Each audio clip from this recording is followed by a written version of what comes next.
मित्रांनो नमस्ते, तुमचं सर्वांचं पुन्हा एकदा स्वागत आहे आपल्या लाडक्या चॅनल मध्ये. तुम्हाला माहितच आहे त्याचं नाव SP गोविंदा सर. आपली आयडी आहे. बघत राहा ब्लॉग्स आणि शॉर्ट्स, कॉमेडी आणि एंटरटेनमेंट, डान्स आणि काही माहिती कलाकारांची आत्ताची. मी आधीच बोललो तुम्हाला. आणि आजचा विषय असा आहे की आज नागपंचमीचे 2 आपले शॉर्ट्स पडलेले आहेत. तर तुम्ही ते पाहायचे असतील तर तुमच्यासाठी स्पेशल आम्ही बनवले. तर तुम्ही SP गोविंदा ह्या आयडीवर जाऊन युट्यूब चॅनलवर जाऊन बघू शकता. आणि आजचा ब्लॉग करण्याचं कारण असं होतं की थोडंसं सुख थोडंसं दुःख आज थोडंसं होतं. असं वातावरण पण छान होतं. आणि विशेष म्हणजे 15 ऑगस्टचा शाळेतला कार्यक्रम केल्यानंतर शाळेने खुश होऊन आज सोमवारची सुट्टी आम्हाला दिली. निमित्त नागपंचमी आणि स्वातंत्र्य दिन हे 3 दिवस खूप छान गेले. 2.5 दिवसाची सुट्टी भोगली आणि उद्यापासून पुन्हा एकदा आपल्या कामावर रुजू होणार.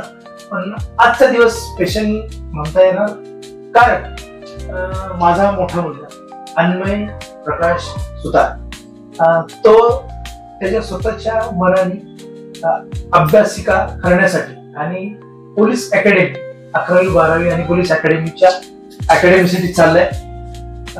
त्यांनी स्वतःच विचार केला की घरात बसून वेळ मॅनेज होत नाही, सकाळी उठायचं प्रॉब्लेम्स येतात, येण्या जाण्याचा त्रास होतो, म्हणून तो स्वतःच्या अभ्यासासाठी आणि स्वतःच्या करिअरसाठी त्यांनी तो निर्णय घेतलाय. आणि खुश पण आहोत आणि थोडं नाराज पोरग चालले.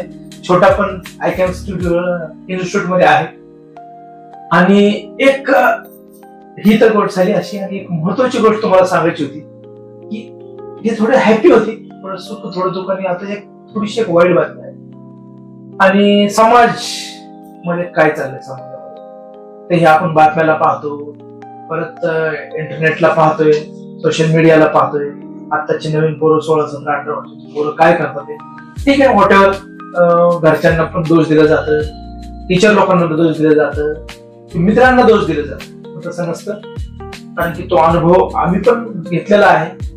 आणि आता माझ्या मुलाला पण तो अनुभव मी दिलेला होता, तो आमचा ऐकतो. आणि आज एक बातमी अशी आहे की मी कोणाचं नाव घेत नाहीये. एका टीचर सरांचा फोन आला आणि असं आपल्या मुलांनी भांडणं केले आणि पोलीस स्टेशन पर्यंत ही गोष्ट गेली. थोडंसं वाईट वाटलं. आणि एकदम जवळची मुलं, रोजची पाहण्यातली मुलं, आत्ताच 10वीला आहेत, काही 9वीला आहेत, भांडणं झाली की मारामारी झाली, बॅटिंग एकाला मारलं, हे झालं. त्याच्यानंतर ते आजोबा पण मध्ये आले, त्यांना पण लागलं. पण हा दिवस अख्खा सरांचा गेला. आता मग तुम्ही सांगा मित्रांनो, आता ह्याच्यामध्ये आई वडिलांना दोष द्यायचं की टीचर लोकांना दोष द्यायचं? सुट्टीचा दिवस आहे. एका वर्गामध्ये 40-45 मुलं विद्यार्थी शिकत असतात आणि ती टीचर 45 मिनिट्स लेक्चर देत असते पोरांना. आणि ते करत असताना की त्या 40 ते 45 पोरांना काहीतरी बुद्धी यावी, ते पास व्हावे, तिच्या वर्गात पोरं उत्तीर्ण व्हावे ही धडपड असते.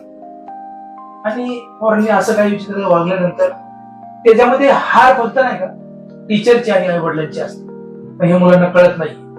तर मुलांनी घरात ठीक आहे मस्ती केली, आई वडिलांनी मारलं, हे घरातल्या घरात होतो विषय. पण मुलांचं नाव बाहेर मोठंच करायचं असतं, चांगलं समजूनच घ्यायचं असतं. आणि मुलांनी पण आई वडिलांना बाहेर रिस्पेक्ट दिली पाहिजे, टीचर लोकांना रिस्पेक्ट दिली पाहिजे.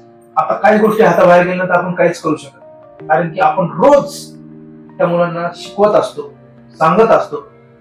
पण जो ऐकल तोच पुढे जाईल. 42व्या वर्षी मी संजय शेठ हरपळ्यांचं ऐकलं, शाळेमध्ये कामाला लागलो. आता इनबॅलन्स आउट बॅलन्स होत असतात काही गोष्टी सोडायच्या असतात, काही गोष्टी धरायच्या असतात. पण आता बेस्ट बनलाय. आणि आता ह्या गोष्टी सांगण्यापेक्षा करणं खूप महत्वाचं आहे, सर्वांना सांगतोय. आणि हे बॅड न्यूज होती. आता एक गोष्ट आहे की आपण फक्त एवढा प्रेयर करू शकतो देवाला किंवा नशिबाला सांगू शकतो की त्या मुलांवर कुठलीही केस होऊ नये. कारण की 10वीचं वर्ष आहे, त्यांचं करिअर आहे पुढं. 12वी नंतर गव्हर्नमेंट जॉब लागण्याचे चान्सेस असतात मुलांना. आणि गव्हर्नमेंटचं जॉब का लागावं, त्याच्यासाठी का धडपड करायची? कारण की गव्हर्नमेंटचे जॉब हे एक शिदोरी असते आपल्यासाठी. एक चांगली लाईफ जगण्यासाठी ह्या गव्हर्नमेंटचा जॉब केला जातो. मग पोलीस असो, मग रेल्वेचा क्लार्क असो, किंवा कुठलेही असे भरपूर आहेत रेल्वेचे गव्हर्नमेंटची, तर त्याच्यामध्ये मुलांना काम लागण्यासाठी ही आई वडिलांची धडपड असते. आणि आई वडिलांची धडपड करत असताना मुलांनी त्याला सपोर्ट करायचा असतो.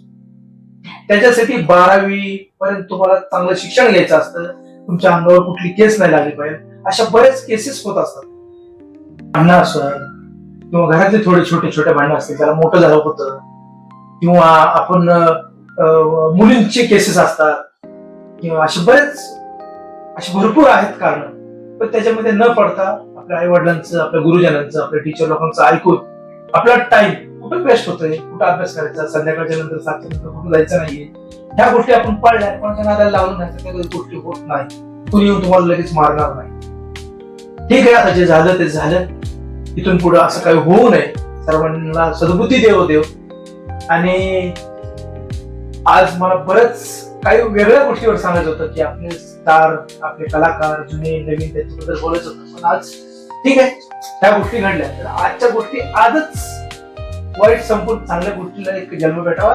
आणि आपण इथंच थांबूया. आणि थांबायच्या आधी तुम्ही माझ्या चॅनलला फॉलो करा, सबस्क्राईब करा, लाईक करा, शेअर करा.